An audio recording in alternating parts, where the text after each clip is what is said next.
आपको शहर में मंत्री घूमते हुए दिख सकते हैं। राजवाड़े का इलाका पूरा बंद है, जाने की कोशिश न करें आप। और अभी 2-4 दिन आपको सराफे में और बढ़िया खाने को मिलेगा, क्योंकि क्या है, सब मंत्री वगैरह यहीं रहेंगे, तो रोड बिल्कुल चकाचक खाली है। आपको लगेगा कि आप किसी महल वाले रोड पे घूम रहे हैं। भविष्य तो बहुत अच्छा दिख रहा है इंदौर का, पर वर्तमान की क्या हालत है? तो आज सबसे बड़ी चिंता जो अखबारों ने की है कि कैबिनेट बैठक अच्छे से निपट जाए, इसके लिए एमपीपी को धन्यवाद देना पड़ेगा कि एमपीपी पहले तो बिजली को संभाल के रखें।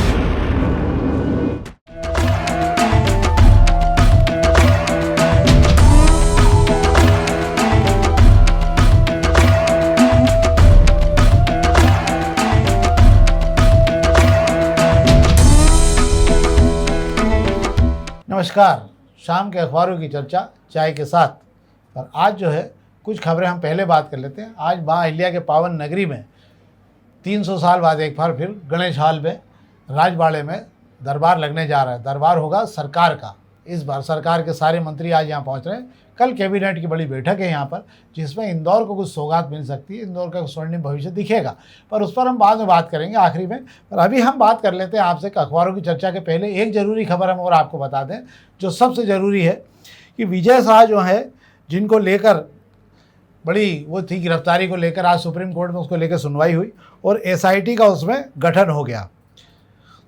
इसमें जो है एसआईटी का गठन अधिकारियों का किया गया, जो जांच रिपोर्ट देंगे तब तक गिरफ्तारी नहीं होगी। पर सबसे जो शर्मनाक बात है, जो सुप्रीम कोर्ट ने कल जो कहा है मंत्री को लेकर, ये बड़ी लज्जाजनक स्थिति कि सुप्रीम कोर्ट ने कहा है कि देश को आप पर शर्म आ रही है, आपको ही इस स्थिति से छुटकारा पाना होगा। कोर्ट ने यह स्पष्ट किया कि प्रदेश हाई कोर्ट ने उन्हें दोषी नहीं ठहराया, बल्कि प्रथम दृष्टया मामला गलत पाया गया है। तो यह सुप्रीम कोर्ट ने कहा है। पर इसके बाद भी ये माना जा रहा है कि मंत्री जो है, उनको मंत्री पद से इतना प्यार है कि उनके लिए किसी की अवमानना, किसी का सम्मान, इन सब चीज़ों का कोई मायना नहीं है। अब उनको राहत तो मिल गई है और हो सकता है आज शाम को कैबिनेट की बैठक में भी वो एक बार हंसते मुस्कुराते आपको दिख सकते हैं। पर उससे पहले हम सीधे खबरों पे आ जाते हैं। खबरों पर बात करते हैं। आज खबरें ज़्यादा भी हैं। प्रभात किरण से हम शुरू करते हैं। शेखर जी शुरू करें प्रभात किरण से? जी बिल्कुल। तो प्रभात किरण खबर से शुरू करते हैं। तो प्रभात किरण में दो खबर, एक तो ये है कि निश्चित रूप से शहर में जो है सोलर एनर्जी को लेकर बहुत तेज़ी से लोगों में जन जागृति आ रही है। और दूसरा दो कारण, एक तो बिजली इतनी महंगी होती जा रही है कि हर आदमी को लगता है कि बिजली का बिल कम से कम किया जाए, और वाकई बड़ी राहत मिलती है इससे। मैंने ऐसे घरों को देखा है जिनके 2 एसी भी लगे हैं, सारी चीज़ें, उसके बाद भी 1000 रुपये से ज़्यादा बिल नहीं आ रहा है। सोलर एनर्जी का भरपूर उपयोग कर रहे हैं वो, और उससे फ़ायदा भी। क्या शेखर जी? बिल्कुल आप सही कह रहे हैं कि छतों पर सोलर जो मतलब बिजली से जो सूरज से जो बिजली बनाने का काम है इंदौर में तेज़ी से बढ़ा है। मालवा निमाड़ की अगर हम बात करें तो 30,000 से ज़्यादा घरों पे सोलर एनर्जी पर लग चुकी है, प्लेटें लग चुकी है। और इसके लिए शहर के लोगों की जागरूकता, इसमें इंदौर अव्वल हैगा।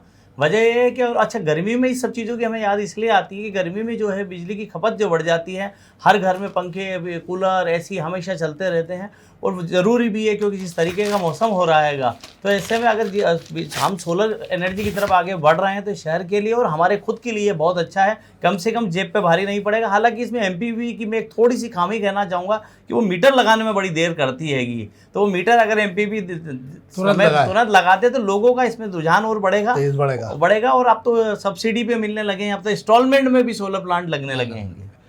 एक और खबर है प्रभात किरण से हम बात कर लेते हैं कि आजकल जो नशे का कारोबार है उसके लिए क्या क्या हुनर अपनाने लगे हैं लोग।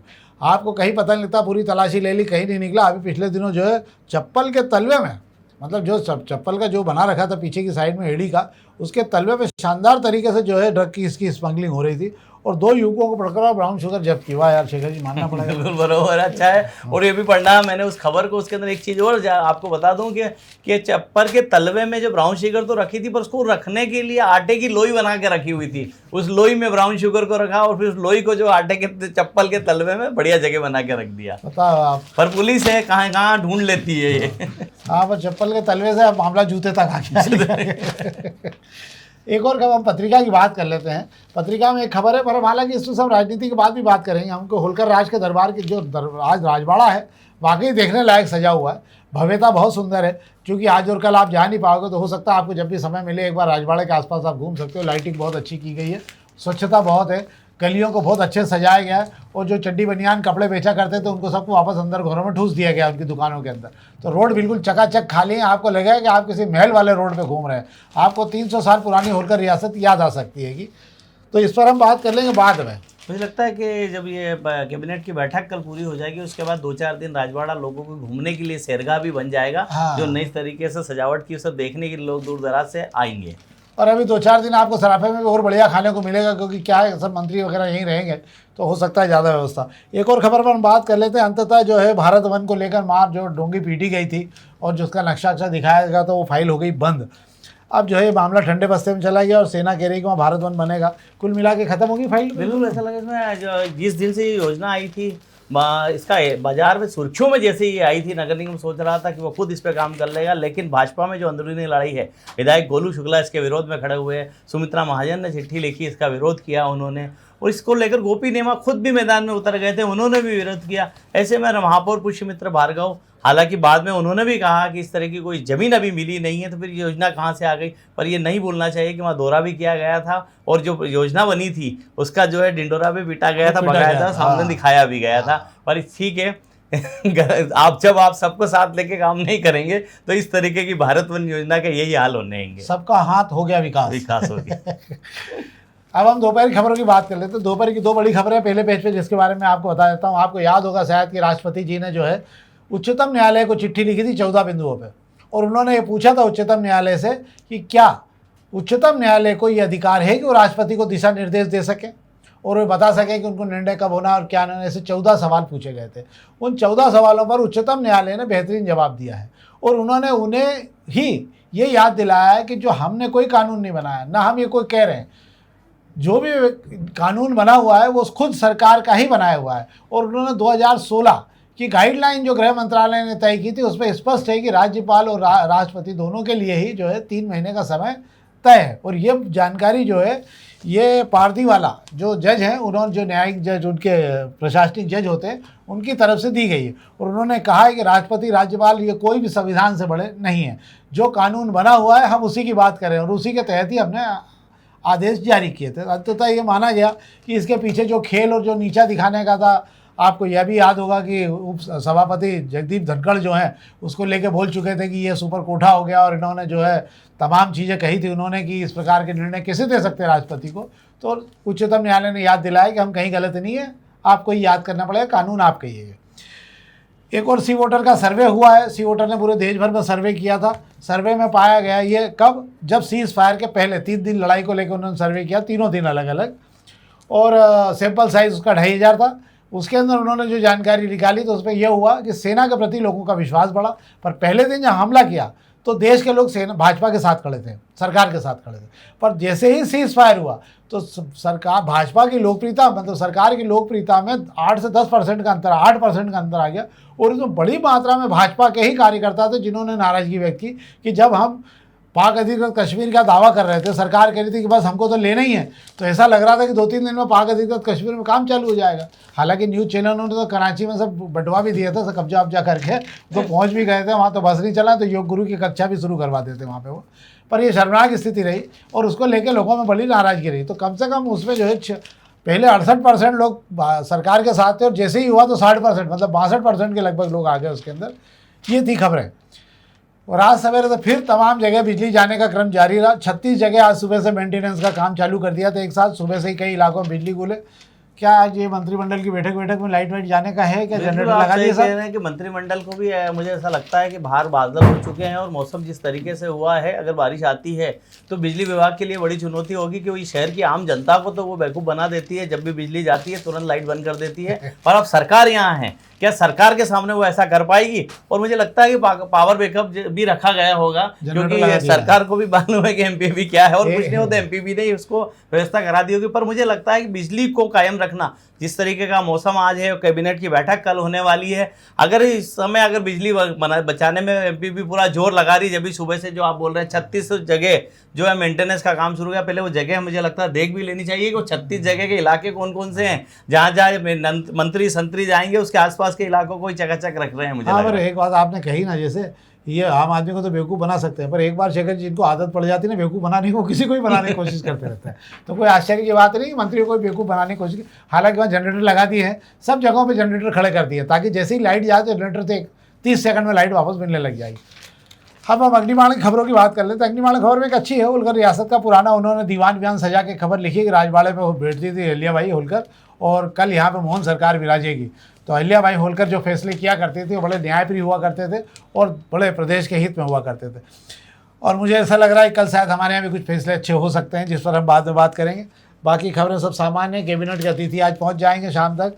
आपको शहर में मंत्री घूमते हुए दिख सकते हैं। राजवाड़े का इलाका पूरा बंद है, जाने की कोशिश ना करें आप, क्योंकि पूरे इलाकों को लेकर नया ट्रैफिक को लागू कर दिया जाएगा। पर वैसे भी शहर के लिए एक बहुत अच्छी चीज़ कल होने जा रही है। कैबिनेट की बैठक होना अपनी जगह है, पर जिस दरबार हॉल में शिव को साक्षी मानकर होलकर शासक जो थे वे बैठक बात करते थे, कि फैसले लेते थे, निर्णय लेते थे, उसी दरबार हॉल में महाकाल के भक्त, महाकाल की नगरी के मध्य प्रदेश के मुखिया मोहन यादव जो है अपनी कैबिनेट के साथ बैठकर इस मध्य प्रदेश के कुछ फैसले लेंगे। और मुझे उम्मीद है कि फैसले ऐसे होना चाहिए जैसे अहिल्याबाई होलकर के ज़माने में लिए गए फैसले आज भी यादगार है, वे न्यायप्रिय कहलाती थी। मुझे लगता है वैसा ही कुछ फैसला मोहन सरकार को भी लेना चाहिए जो इस शहर के लिए यादगार रहे। यादगार है। और मुझे ऐसा लगता है दोनों ही महाकाल, दोनों ही जो है शिव के भक्त हैं। मोहन सरकार, मोहन यादव जी जो हैं भक्त हैं उनके महाकाल के। मुझे लगता है कल जो फैसले लेंगे वो ज़्यादा बेहतर तरीके से इम्प्लीमेंट करें। एक खबर पर अब संक्षेप में बात कर लेते हैं। अब इंदौर उज्जैन की तरह भोपाल को भी 4 लेन से 6 लेन बनाने का काम चालू हो रहा है और 15 से 16% काम अभी इसमें हो चुका है। क्या शेखर जी, कब तक हो जाएगा? इंदौर उज्जैन जो 6 लेन का काम चल रहा है वो 15% काम पूरा हो चुका है। CS तो 2028 को लेकर तैयारी में है। अगले साल 26 तक 27 तक इसको पूरा कर लिया जाएगा। और जिस तेज़ी से काम चल रहा है उसी तो तर्ज पर इंदौर भोपाल के बीच भी जो है 6 लेन बनाने की योजना पर अमल होने जा रहा है। अच्छा है, ज़रूरत भी है। इंदौर भोपाल के बीच ट्रैफिक का काफ़ी लोड हैगा। बीच में 2-3 टोल नाके हैंगे। उन टोल नाकों पर ट्रैफिक के लोड की वजह से गाड़ियाँ इतनी रुक जाती है, बड़ी दिक्कत आती है। तो 6 लेन हो जाएगा तो बड़ी राजधानी और जो है औद्योगिक राजधानी जो है नज़दीक हो जाएगी और लोगों की आवाजाही में समय बचेगा। तो ये तो थी अखबार की खबरें जिस पर हमने आपसे बात की। अब आज की चर्चा हम कर लेते हैं। कल जो है अहिल्या माता के दरबार में पूरी सरकार आ रही है और मध्य प्रदेश की पूरी सरकार यहाँ बहुत सारे फैसले लेने जा रही है। और इसमें सबसे महत्वपूर्ण फैसला है इंदौर मेट्रोपॉलिटन सिटी बनाने का। 5 जिलों को लेकर ये बनाई जा रही है। इसमें जो तहसील स्तर की जो पंचायतें बड़ी, उन सबको जो है नगर परिषद में कन्वर्ट कर दिया जाएगा, बदल दिया जाएगा। मतलब बहुत बड़ी तादाद में नगर परिषदें काम करने लग जाएगी जो अभी तहसील स्तर में पंचायत के स्तर पर काम करती हैं। इसके अलावा इस मेट्रोपॉलिटन सिटी का जो ये निश्चित रूप से इससे इंदौर के स्वर्णिम भविष्य की कल्पना आप कर सकते हैं कि आने वाले समय में अगर सारा मामला ठीक रहा तो इंदौर और ये पूरा एक नया मेट्रोपॉलिटन शहर बनेगा जिसमें औद्योगिक और तमाम विकास के मॉडल आपको दिखेंगे 5 शहरों का मिलाकर। भविष्य तो बहुत अच्छा दिख रहा है इंदौर का, पर वर्तमान की क्या हालत है शेखर जी? अब वर्तमान की हम अगर बात कर लेंगे तो आज सबसे बड़ी चिंता जो अखबारों ने की है, खासकर पत्रिका ने की है, दूसरे सारे अखबारों ने की है कि कैबिनेट बैठक अच्छे से निपट जाए। इसके लिए एमपीपी को धन्यवाद देना पड़ेगा कि एमपीपी पहले तो बिजली को संभाल के रखें एंड इंफ्रास्ट्रक्चर उसका इस तरीके का है। तो अभी आप बोल रहे वर्तमान की क्या हालत है, तो वर्तमान ये चिंता है कि एमपीपी संभाल पाएगा कि नहीं संभाल पाएगा। दूसरा बात कर रहे हैं इंदौर के विकास को लेकर, चूँकि इंदौर में कैबिनेट की बैठक हो रही है और मुझे लगता है कि होलकरों के समय के बाद पहली बार है ना, जब कोई सरकार जो यहाँ आकर कैबिनेट की बैठक कर रही है, प्रारंभ कर रही है, तो इंदौर के विकास को लेकर बात होनी चाहिए कि इंदौर को क्या दिया जा सकता है, इस इंदौर के मालवा निमाड़ को क्या दिया जा सकता है, इस पर चिंता होनी चाहिए। और वैसे मेरा ऐसा मानना है कि जिस तरीके से आप इंदौर में आकर इस तरीके की बैठक कर रहे हो, इस तरह आप ग्वालियर जाइए, आप जबलपुर जाइए, भोपाल में तो आप करते ही हैं। मतलब बंद कमरे के हाल, ठंडे हॉल में जो आप बैठ के करते हैं उससे बाहर निकल के भी बैठ के करना चाहिए ताकि वहाँ के इंफ्रास्ट्रक्चर को समझ सके, वहाँ की जरूरतों को समझ सके और उस समय जो मुद्दे या प्रस्ताव जो रखे जाना चाहिए उस इलाके की तरक्की के लिए रखना चाहिए। मुझे लगता है कल जो कैबिनेट की बैठक हो रही है उसके अंदर मालवा निमाड़ पर फोकस ज्यादा होना चाहिए और इस शहर के जनप्रतिनिधियों को मिलकर इंदौर की तरक्की के लिए, इंदौर के विकास के लिए ऐसी चीजों की मांग करनी चाहिए, ऐसे प्रस्ताव देना चाहिए, ऐसे सुझाव देना चाहिए जिससे इंदौर का कुछ भला हो सके। सही बात है। मुझे ऐसा लगता है शेखर जी इसमें एक और बात होनी चाहिए कि इस कैबिनेट, ये तो कैबिनेट बैठक कर हो गई है, इसके बारे में तो हम नहीं कह सकते, पर मुझे होता है कि बेहतर होता है कि इस मामले में आप शहर के 1000 प्रामिनेंट लोगों का चयन करते हैं या 500-600 लोगों का जो शहर को वास्तुविद होते हैं, शहर के अच्छे जानकार हैं, जो शहर को लेकर बात करते हैं, उन सबकी खुली चर्चा होना चाहिए और आप उनको हॉल में बुला कर उनसे राय लेते हैं कि भाई आप इस शहर के बेहतर प्रस्ताव क्या दे सकते हैं, आप हमें दे दीजिए।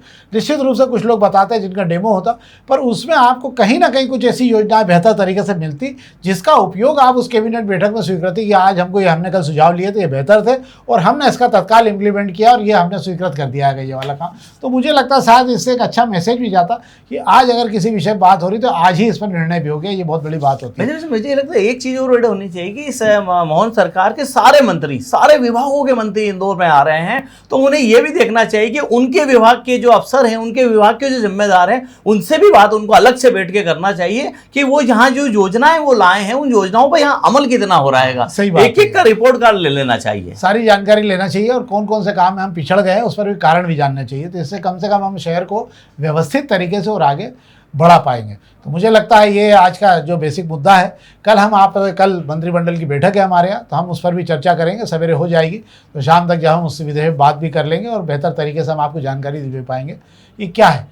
इसी के साथ हम ये चाहेंगे कि इस कार्यक्रम को आप अधिक से अधिक लाइक करें और अपने मित्रों के बीच अधिक से अधिक सहयोग दें, ताकि इसको अधिक से अधिक हम विस्तार कर सकें और आपकी आवाज़ वहाँ तक पहुँचा सकें जहाँ तक आपके प्रयास के बाद भी आवाज़ नहीं पहुँच पा रही। बहुत बहुत धन्यवाद।